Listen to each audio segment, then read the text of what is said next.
We've talked a lot in the last couple of videos about how a lot of Gen Xers are feeling just exhausted and just burned out on life, and how that hits us at midlife. You know, it's the kind of exhaustion that a good night's sleep isn't going to fix. It's the exhaustion that spends decades from us being the reliable one, the capable one, the one who figured it out, the one who handled things, who adapted, who survived. A lot of us grew up incredibly independent. We were the latchkey kids. We were be home when the street lights come on generation. But underneath that freedom was a quiet expectation. Don't need too much. Don't complain. Figure it out yourself. And in my family, it was very much don't make waves. As I mentioned in a previous video, my mother was widowed at the age of 24. She had never had a job. She just wanted to get married and have babies, and that's what she was spending her life doing. Then my dad was killed in a car accident while she was pregnant with me. And suddenly her life looked very different. So the big message in my house for her, because she struggled to keep a roof over her heads, to keep food on the table, was don't make waves. Pick up the slack. So we became incredibly good at meeting expectations and discerning those expectations, even when they weren't spoken. We continued through life with work expectations, family expectations, relationship expectations, financial expectations, even invisible expectations we absorbed so early that we mistake them for our personality now. And somewhere along the way, many of us stopped asking a really important question. What do I actually want? Not what's practical, not what everyone else wants so that we keep them comfortable, not what am I supposed to want, but what do I want? And I think a lot of Gen Xers are quietly realizing we genuinely don't know anymore. So today, I want to talk about the expectations that have been quietly shaping our lives and how to start hearing ourselves underneath all of that noise.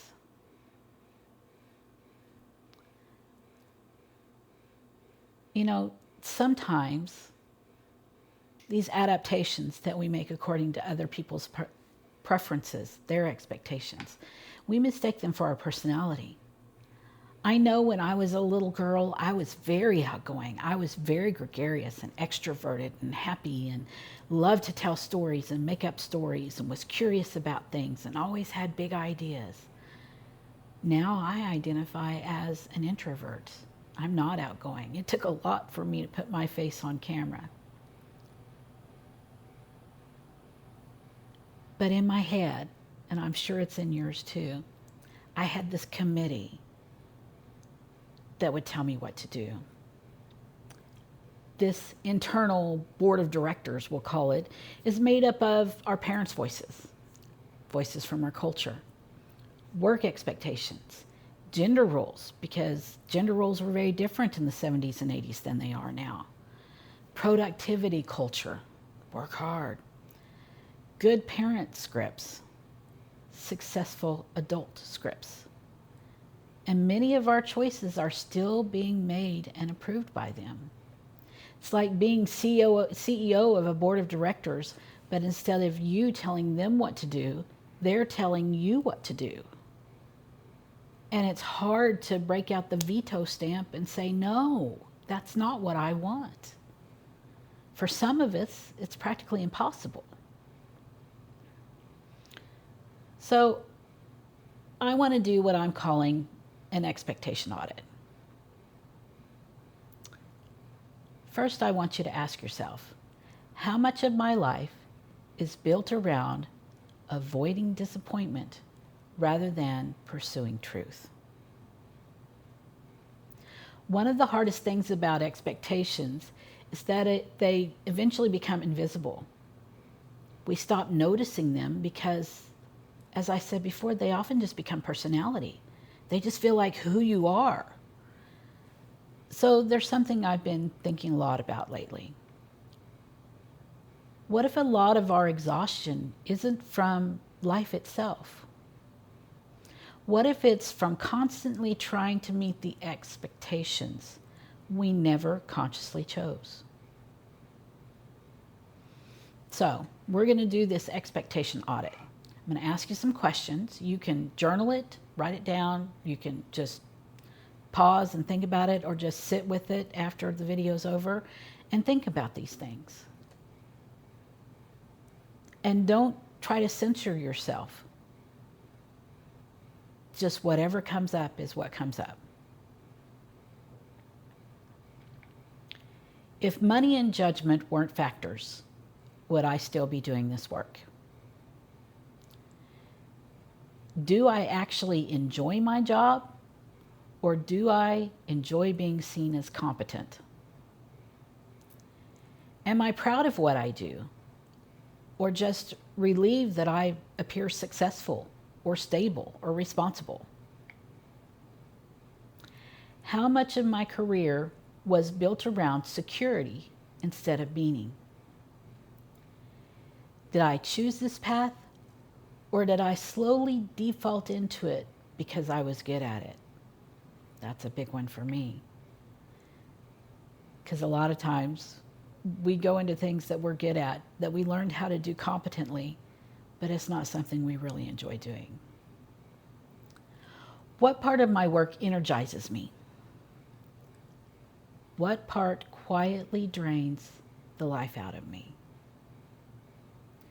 Who would I be if I stopped defining myself by productivity?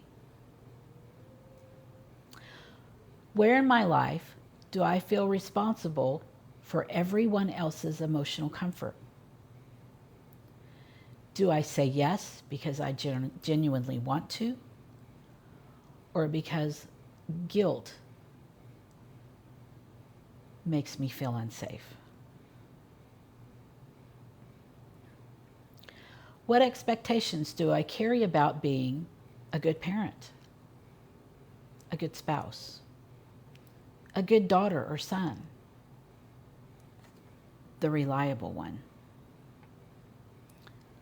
What would happen if I disappointed someone? Is the fear of letting people down controlling major decisions in my life? Have I confused self-sacrifice with love? When was the last time I asked myself what I needed emotionally? What words do people always use to describe me? Responsible, strong, reliable, easygoing, or here's one for me, resilient. Which of those genuinely feel true? Which ones feel like survival adaptations? Am I allowed to be messy? Am I allowed to change? Am I allowed to want more? Do I secretly believe my worth comes from usefulness? What parts of myself got rewarded? What parts got ignored? I think these next few questions are going to reveal some things. Again, do not censor yourself. Just let whatever comes up come up, and pay attention to it when it does. What do I think I should want at this stage of life? Whose voice does that sound like? And I know you may be tempted to say, well, of course it sounds like me, it's in my head. But focus on the words. Is that your mom, your dad, a sibling, your boss? What am I doing because I truly want it? And what am I doing because it would make other people uncomfortable if I stopped? What parts of my life look good on paper but feel empty in reality? Where am I performing competence instead of feeling alive? This next part is going to be the part where most of us have lost touch. So if you can't answer the question in the positive, I want you to flip it and answer it in the negative. For example, what makes me feel lighter? If you can't identify that, because we've spent so long entrenched in these behaviors that it might not come to us what makes us feel lighter. So if you can't answer that, I want you to flip it and ask yourself, what makes me feel the heaviest? What makes me lose track of time? Or on the flip side, what has me watching the clock every moment? What do I envy in other people? What did I love before life became mostly responsibility? What have I talked myself out of because it seemed impractical? What sounds interesting even if I might be bad at it? What feels true when nobody else is around? And this is the biggest question of all, I bet. If nobody expected anything from me, what kind of life would I actually want to build? You might not have the whole answer, but maybe, just maybe, you'll get your first honest clue.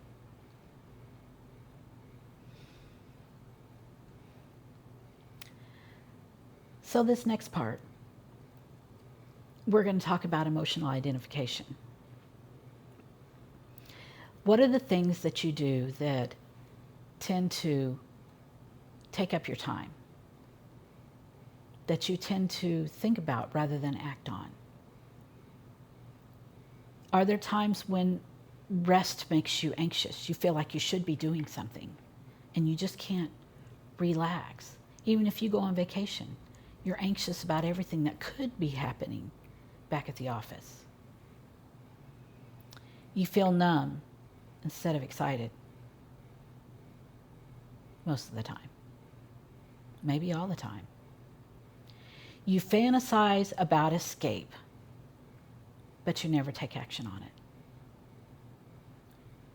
You secretly envy people who reinvent themselves, thinking that it's not possible for you. You feel guilty for wanting more and not being satisfied with the things that you've been told your whole life were your goals. You don't know what to enjoy anymore.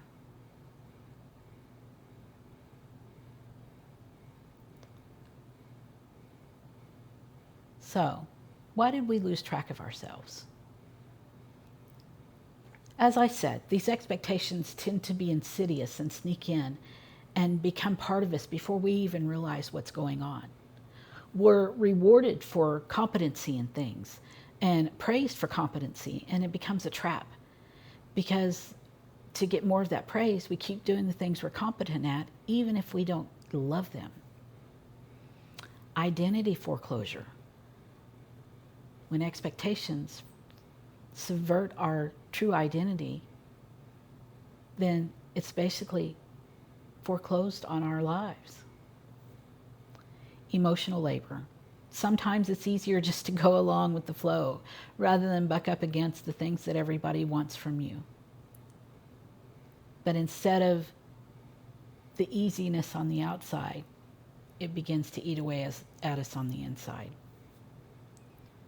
And Gen Xers, we were taught by our parents that practicality and stability and safety is more important than anything you could ever want.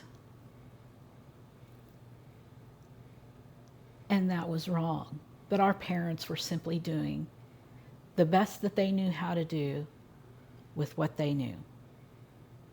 Their experiences were pressed upon us, expectations were pressed upon us, and the world changed, but we kept plugging on through. A lot of us became so good at figuring out what everyone else needed that we stopped being able to hear what we needed.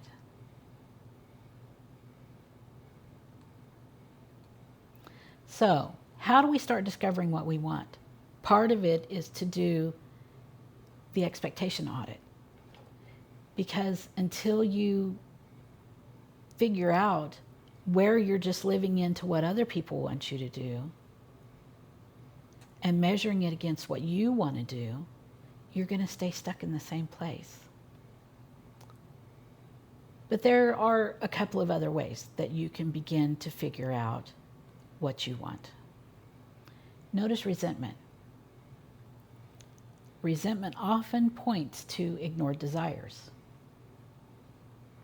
Notice envy. Envy is also often an acknowledgement of a hidden desire. Pay attention, and this is a big one, pay attention to your energy. What makes you feel more alive? What feels just like the worst drudgery? Remember what you loved before survival took over. Not what you were good at, but what you loved. And this was a difficult one for me because there's some trauma from my childhood, and there are huge portions of my childhood I don't remember. But as I've started working through these things, memories have started coming back. And I will make a caveat here. I am not a psychologist, a psychiatrist. I am not a licensed therapy professional. If you feel like you need to talk to somebody who's a pro, I advise you to do that, because they can help you walk through these things and possibly uncover some of these things. So I'm going to repeat that last part. Remember what you loved before survival took over. Not what you were good at, but what you loved. We're going to separate truth from practicality. Don't ask if it's realistic yet. Ask if it's true. If this resonated with you, I'd really love to hear from you in the comments. What's the one expectation you've realized has been shaping your life? Or maybe the bigger question, what's one thing you might want if nobody else's expectations were involved? Because I think a lot of Gen Xers are waking up to the fact that we've spent decades surviving, caregiving, adapting, achieving, but not necessarily becoming ourselves. And maybe that's the real work of midlife. Not becoming somebody completely different, just someone more honest. If you want more conversations like this about Gen X, identity, reinvention, and figuring out what freedom actually looks like at this stage of life, I encourage you to hit that like and subscribe button, and we'll figure it out together. See you next time.